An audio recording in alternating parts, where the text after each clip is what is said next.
Oh, no.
This off. We have the wood table and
Just make sure everybody's good, getting good sound. Mic check 1, 2, 3. Mic check 1, 2, 3, 4, 5.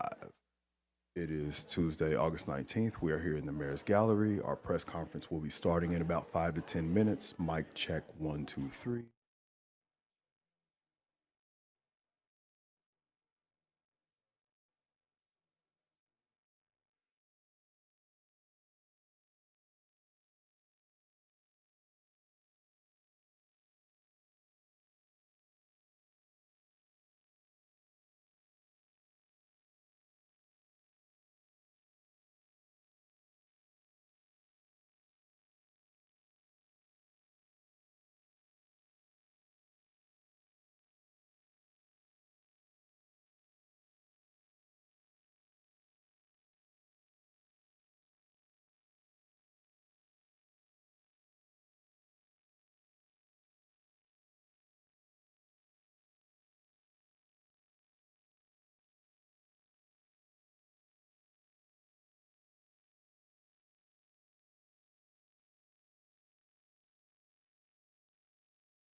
Two minutes early today.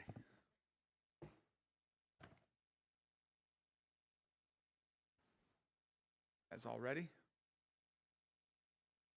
All right. Well, good morning, everyone, and welcome to my weekly press conference. It's great to be with you all here in Louisville Metro Hall. And what a week last week was in our city. What a week it was for job creation. What a week it was for Louisville families. What a week it was for economic development. In fact, it was definitely an economic development trifecta in Louisville last week.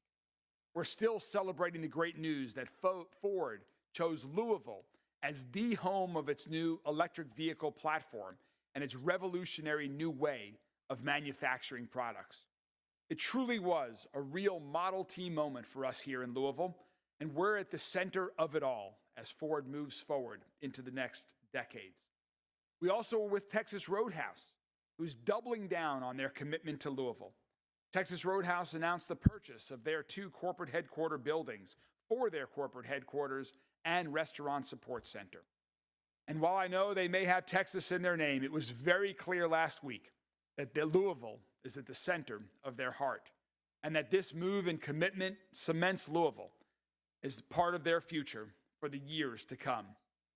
And finally, it was incredible to be with our friends and colleagues at GE Appliances, their world headquarters, in fact, to see the work that's underway on their $500 million investment that is creating 800 new good-paying jobs right here in Louisville.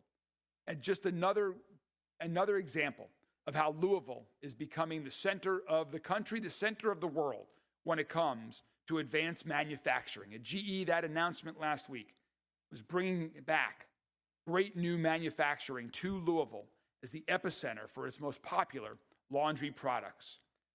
You know, when we talk about GE Appliances, we're talking about the #1 appliance company in America. And I have to thank all of our friends at GE Appliances for what they're doing, for their commitment to our city, and for letting me test out what it's like to be on the assembly line last week. I'm very glad I've got the job of mayor. You've got amazing colleagues that can do that work every day. And today, we're kicking off this today with another great announcement with our friends at GE Appliances. This year marks the 50th anniversary of its Edison Engineering Development Program. This is a world-renowned 3-year development program where GE Appliances travels across the country to recruit top engineering talent to move to Louisville, to work for the company and pursue their master's degrees in engineering from U of L's Speed School. Every year, GE Appliances brings more than 100 new engineers to our city. And guess what? These folks have stayed here. They've built a life here, and they've enriched our city with innovation and community involvement. In fact, since 2018, the retention rate on these Edison engineers is about 80%. That's thousands of new people, new engineers that have moved to Louisville to work for GE Appliances and call our great city home. And this is one of the reasons why Louisville is emerging as one of the new innovation hotspots across the country. So to talk a little bit more about this program and how GE Appliances' patent portfolio has expanded over the last decade, please join me in welcoming GE Appliances Chief Engineer Karen Hoff, and also Justin Brawley is joining her as well. And I should mention that Karen is the first female chief engineer in the history of GE Appliances. Karen, Justin, please welcome.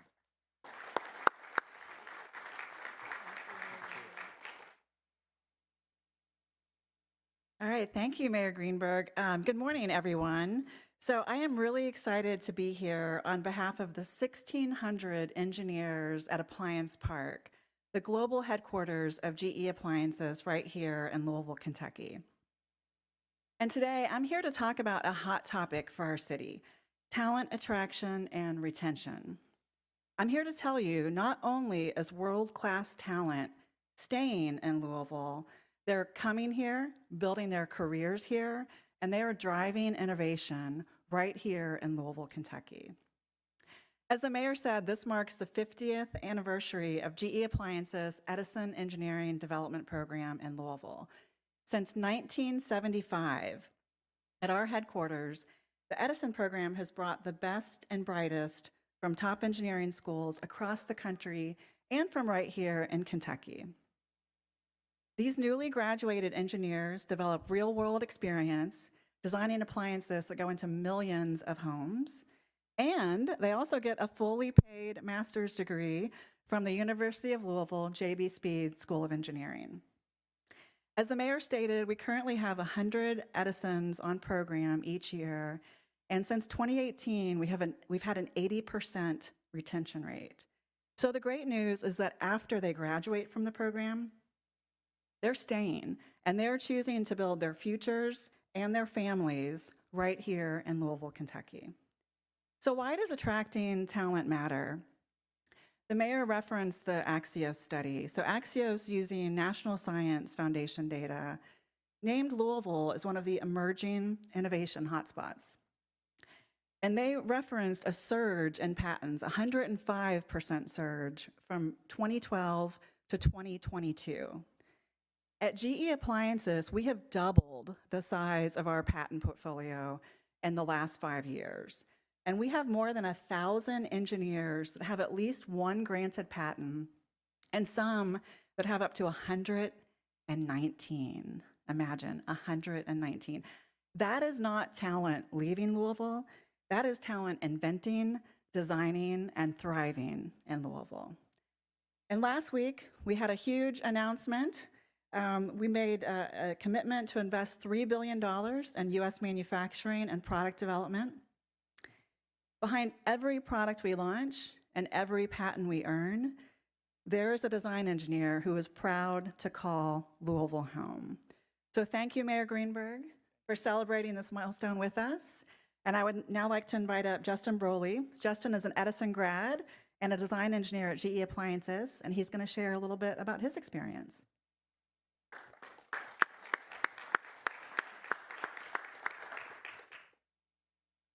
As Karen mentioned, my name is Justin Brawley. I'm a design engineer at GE Appliances, and I'm a 2023 Edison program graduate. Growing up, GE Appliances wasn't really on my radar outside of keeping my food cold and my dishes clean, and Louisville meant little more to me than a team that always made March Madness headlines in one way or another, but sometimes opportunity has a funny way of finding you. As a freshman at the Purdue Co-op Career Fair, I was looking between two tables, figuring out which of the absurdly long lines I wanted to endure, when a voice called out, "You're not talking to anyone. Let me talk to you about GE Appliances." And so began the conversation that would set the trajectory of my young career and still does even now, 7 years later. In that conversation, I not only learned that GE Appliances had a long tenured and well-respected co-op program, but also that it set the stage for joining the Edison program upon graduation. And with each detail shared, I began to think less and less of working anywhere else. As someone who had often considered graduate school and was still unsure of exactly what I wanted to do with my engineering career, the prospect of a rotational program that would allow me to learn and grow through multiple roles, while at the same time receiving a company-funded master's degree at U of L, was too good of an opportunity to pass up. And upon my arrival in that first co-op rotation, I found that as a kid from the suburbs of Dallas, Louisville was a Goldilocks city of sorts. Not too big, not too small, just right. That just right city I found had so much to offer, from exploring Iroquois and Cherokee Park to enjoying a waterfront Wednesday concert atop Big Four Bridge, to a food scene that never fails to amaze. I mean, how many people can say they have a Caribbean, Ethiopian, and Nepalese restaurant within 5 miles of where they work? And not only that, but they're all amazing. That same amazement followed me to work, where I was able to apply for a patent for something I designed in my very first co-op rotation as a sophomore in undergrad, as well as 6 patent applications as an Edison engineer. An opportunity that I've begun to share with others through the creation of a co-op design challenge with 2 other Edison graduates, encouraging students to lead design projects and generate patents of their very own. And because fate has a funny sense of humor, I now volunteer as a campus recruiter, offering the opportunity to experience all GE appliances in the city of Louisville have to offer by stealing that same line. You're not talking to anyone. Let me talk to you about GE appliances. Thank you. Thanks, Justin. Thank you. Thank you so much, Justin, Karen, and Justin. We're going to have to grab some of your free time to moonlight for Louisville tourism. That's a great plug for our city. And, you know, while GE Appliances is developing such top engineers here in our city who are recent college grads, I also want to thank them for their incredible involvement in another workforce development program. GE Appliances was one of the first local businesses that signed on to the Academies of Louisville program with Kentuckiana Works and JCPS. And they've been involved with Doss High School for almost a decade, allowing students the opportunity to get real-life work experience during their high school career at Doss at one of our city's top employers, GE Appliances. So again, congratulations, GE Appliances, on your 50th anniversary of the Edison program. Thank you for your commitments to our city. Thank you for supporting the Academies of Louisville. We are so excited about the coming decades of collaborating together here in Louisville with GE Appliances. Thank you all very much. Another important issue that's facing our community is copper wire theft. 10 months ago, our administration recognized that we had a growing problem in Louisville. Thieves were breaking into vacant buildings, breaking into LG&E facilities, and other places to steal copper wire and sell it for cash. They were stealing wire from streetlights and fiber cable and from local utilities across the city. This was taking an incredible toll on our city's infrastructure. So we took action. Last October, we convened a group of stakeholders in government, law enforcement, and the private sector to launch Louisville's first ever critical infrastructure task force. And I'm thrilled about what we've accomplished in just 10 months to crack down on rampant copper wire theft and to send the message to would-be criminals that we in Louisville will not tolerate these types of crimes. I'd like to recognize the organizations making up the task force that are here with us today. Thank you all so much. We have AT&T of Kentucky, Charter Spectrum, LG&E, the Kentucky Transportation Cabinet, Crime Stoppers, and of course, LMPD and Metro Alcohol Beverage Control. This group has been working collaboratively together incredibly hard over these past 10 months to take action and have an impact. And have an impact, a positive impact they certainly have. Earlier this month, we announced significant charges for 7 people accused of stealing copper wire and damaging critical infrastructure. These thefts impacted highway lights, electronic safety equipment, emergency communication networks, and more. Our detectives at LMPD and ABC worked together in partnership with a metal recycling company to catch these 7 criminals, and now several of them are facing felony charges for repeated copper wire thefts around our city. And the reason these people are charged with felonies is because our task force worked directly with the state legislature to beef up the penalties last year for people who damaged critical infrastructure while stealing copper wire. I want to give a big thanks also to our General Assembly for passing this important law. This is how government is supposed to work.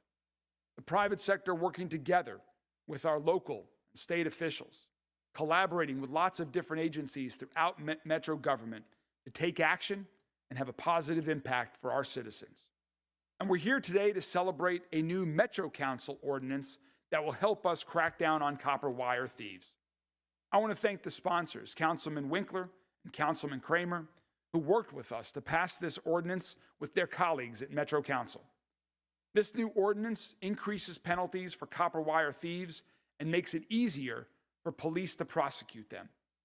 The task force worked with the council and with the metal recycling industry to pass this ordinance, and I want to thank everyone from the private sector and business community as well who stepped up to the plate to address this problem and helped us get it done. We're trying to protect the entire community from thieves, and that includes the businesses who unknowingly buy stolen metal. Just to give a little tidbit of the positive impact that this work has had, I want to share an anecdote from AT&T of Kentucky. In recent years, Louisville was among the top 5 markets nationwide where AT&T saw incidents of copper theft.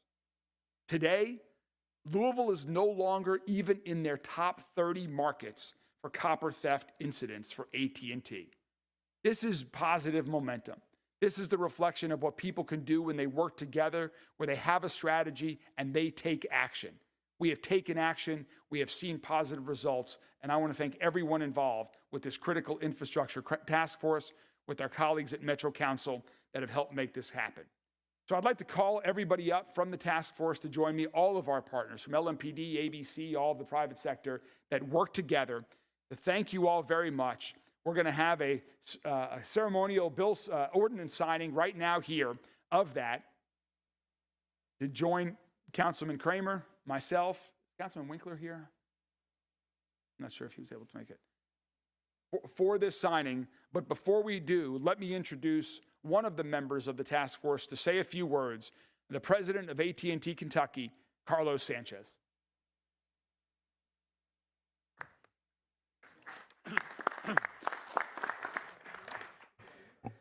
Thank you, Mayor. Appreciate those great words. And we're excited about this new ordinance. At AT&T, we say that connecting changes everything, but we cannot fulfill that promise to our customers if we get our lines stolen and cut off. These are community clinics, police stations, 911 centers, businesses, and residents that get disconnected. And that is a major public safety issue. And that is why we're so excited when we see communities like Louisville prioritizing its resources to combat critical infrastructure theft and disruption. Our copper theft numbers have gone down, like the mayor mentioned.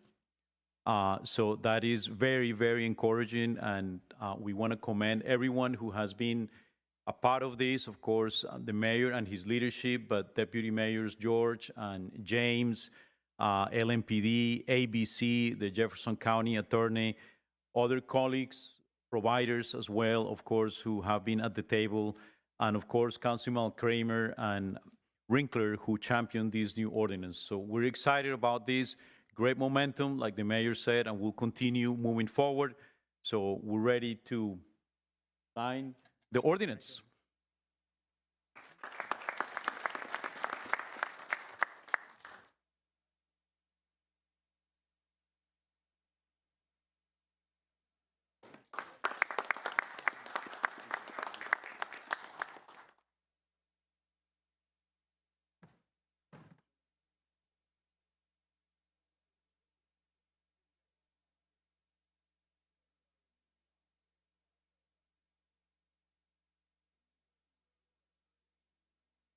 If everybody turns.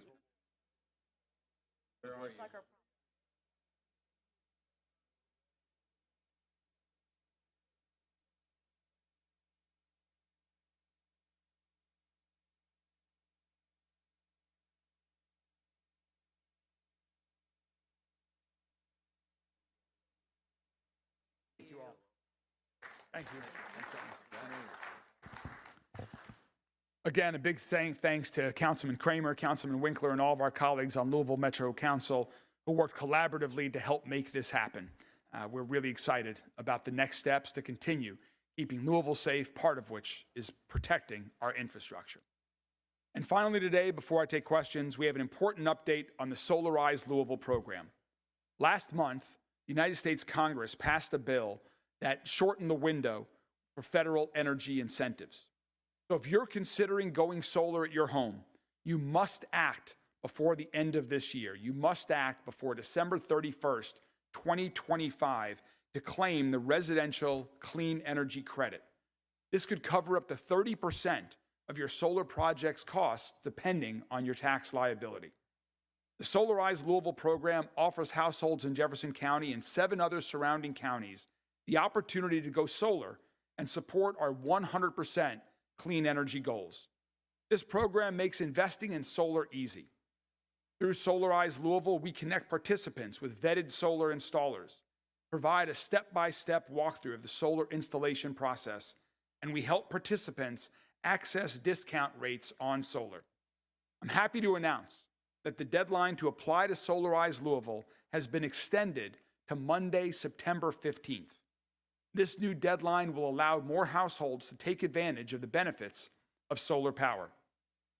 To date, since the overall program's launch in 2022, more than 250 participants have already signed up to go solar through Solarize Louisville. And we want to serve even more people. So whether you're planning to invest in solar or maybe you've just started exploring the possibilities, Solarize Louisville is a safe, trusted option. Signing up for Solarize Louisville does not obligate you to sign a contract. It just expresses your interest in accessing a free, no obligation, no pressure, discounted quote for solar through installers who've been vetted and whose work you can trust. So if you're interested, now is the time to invest in solar energy. Take advantage of federal tax credits that will expire at the end of this year. To learn more and apply at solarizelouisville.com. Again, solarizelouisville.com is where you learn more. I also want to give a big thanks to my colleagues at our Office of Sustainability who really have worked incredibly hard to make this happen. We are very excited. Oh, they're right there. I'm sorry. I wasn't looking far enough to my left. Thank you all very much for everything that you all have done in the Office of Sustainability on this program and all the other initiatives as we work to, again, make Louisville an even more sustainable city. With that, I'm happy to take any questions from members of the media. So, like DC, Louisville has been considered a city with high crime. How would you respond if the Trump administration ordered the National Guard to the city or tried to put local law enforcement under federal control like we've seen in DC?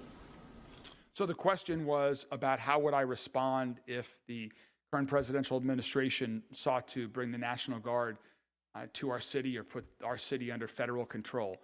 That is not necessary, and I definitely would strongly oppose that.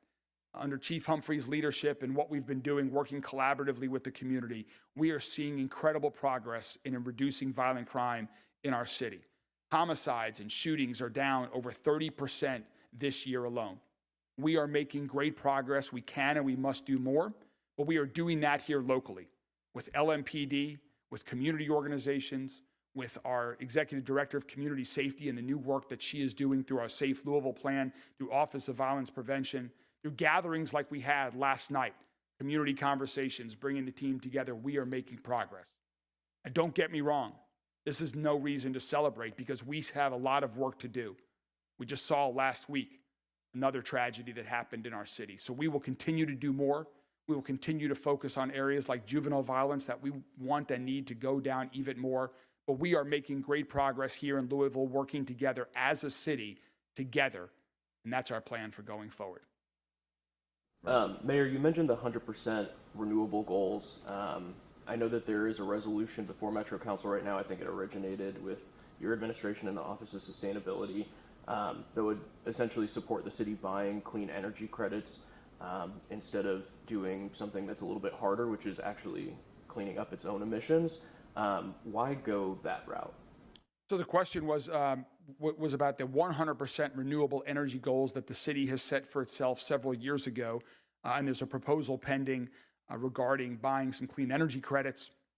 And what about other things to help reduce our own energy emissions as well? We have to do it all. The proposal that's in front of the city right now and in front of Metro Council would be the catalyst for a new solar energy field that would be built in Kentucky. So additional solar energy that is added to the grid in an amount of energy equivalent to that energy that we use at Louisville Metro government. So that is new renewable solar energy being added to the grid. That is a positive step forward as we seek to help use more renewable energy. At the same time, we can and we must do more to reduce our own energy uses. And we're having great success. Tyler and the Office of Sustainability are working very hard to find savings and to reduce our energy uses, from simpler things like changing the types of light bulbs that we use, to when we do improvements to building with seals around windows in some of these very own buildings. So we are doing both. We will continue to do both, and we'll continue to look for new ways to even be more energy efficient and support the renewable energy goals of our city. Mayor, can you discuss the funding plan long-term for the Belvedere project? Obviously, the $10 million in city-backed bonds is secured. There's an unknown number of the state money that was appropriated 2 years ago. But what's the plan going forward the next year or so? Do you plan to go back to the General Assembly? How much? And ultimately, when do you think that money can be secured? Sure. The question was about the funding for the Belvedere. And just to remind everybody, the Belvedere is going to be a transformative project. Right now, the Belvedere is 50 years old, and it's showing its age like a 100-year-old. If you go down there, you'll see a lot of crumbling concrete. You'll see crumbling concrete over an interstate highway that has hundreds of thousands of cars pass underneath it, crumbling concrete over a parking garage where thousands of cars are parked. So we need to make significant improvements to the Belvedere. At the same time as making those improvements, we have the opportunity to do something special, to create a public destination for our city and for the country to unite right here in downtown Louisville as we work to revitalize Louisville. It is a large and it is an expensive project. And so, as was just mentioned, we plan to use the funding that the city has provided, some of the state funding from 2 sessions ago, $100 million of investment in downtown Louisville. Plan to include that again on this year's request for the upcoming session of the General Assembly to invest in more downtown projects, amongst others around the community. One of those will be the Belvedere that we ask for. This will be a public-private funded project. So expect to have, again, some additional funds from the state and local government towards the goal. And then we also plan to raise some funds here locally as well from the philanthropic and private community to go along with that as well. There might also be the opportunity for some federal funds as well. And so we're talking to our federal delegation about that, given that this is a transportation project with the Belvedere being over a federal interstate highway. So all of that together is what will put together the total funding for it. Right now, an update on the Belvedere is that we are working through the design. As any large construction project in this challenging environment that we live in, sometimes the plans don't always come back exactly on budget. So we're working on that right now. And we are going to be having some more community roundtable discussions that Layla George, who's the project executive on the Belvedere, that she and I will be announcing shortly, that we invite the community to come to give more input on the programming uses that people will be able to enjoy on the Belvedere. It can still be as transformational as you want it to be, given that there have been some design tweaks, some of those conceptual drawings that were unveiled in January have changed. As you know, some of the emphasis has been shifted to certain parts of that plaza. Absolutely. This is going to be a transformational project. Just like any large project, sometimes what's actually built is not the original design for lots of different reasons. That will be the case here, but I'm confident it will be transformative. I'm excited to be able to share with the community what those plans will be here in the coming months. This is going to be a transformative project for our community, and it's going to do some long overdue, decades overdue maintenance and repair work over the federal highway as well. The industrial revenue bond proposal for Churchill Downs, the tweaks and changes to JCPS's share of tax revenue from that project, it's been sitting in a Metro Council committee since May. You said that you were open to renegotiating that. Where are we at? So the question was about the industrial revenue bond proposal that had been proposed to help provide an incentive to Churchill Downs, which had originally and then put on pause a approximately $1 billion investment in the racetrack in our city to help expand and welcome the world to our city every year to the Kentucky Derby, amongst others. We continue to have conversations with Churchill Downs and others. So I think just let me say, stay tuned on that. But we do hope at some point in the not too distant future to come back to that. But stay tuned. Sorry, I just had a follow-up question to my previous Sure. one about the Trump administration. Just to clarify, do you not support what the Trump administration is doing right now in D.C. with the National Guard? I do not, just to be very clear, I do not think there is a need for the National Guard in Louisville, Kentucky. We are making great progress on reducing violent crime in our community. Our numbers compared to the national average are incredible. We have reduced violent crime, homicides, and non-fatal shootings in our city by over 30% this year alone. That is amongst the leaders of major cities around the country, and I think we're showing the country how you can reduce violent crime by working locally with your police department, in partnership with the community, in partnership with other government agencies, in partnership with nonprofit organizations that are all working together towards a unified goal. So I do not believe there is any need for that in our city. You guys good? Mayor, let me just ask, if I can, one question about the One Park project, which is not where the developers anticipated it would be right now. Have you had any conversations with Jefferson Development Group or the development team, and do you have confidence that that project will ultimately get done and in part have the affordable housing impact that it was pledged? The question was about the development project that's been proposed called One Park, which is at the corner of Grinstead Road and Lexington Road, right there by the Grinstead and I-64 exit, which is a significant project with residential and commercial and other uses. That would be a very significant project right there. We've been working with Jefferson Development Group on that. We support that project. The city has provided an incentive package through a tax increment financing district to that project. I believe it's now working its way through the state approval process as well for some state incentives. And so I think we'll know more following the conclusion of that process with the state. But we are working hard to develop housing across our entire city. We need all types of housing. We need high-rise housing. We need affordable housing. We need single-family homes. We need apartments. We need home ownership. We need more modular homes like we built and just opened up a couple of weeks ago in the West End. We need all types of housing. I will continue to support it, and I'm proud that this has an affordable housing component as part of it if it's able to get built, which I hope it is. Any other questions? All right. Have a great day. Thank you all very much.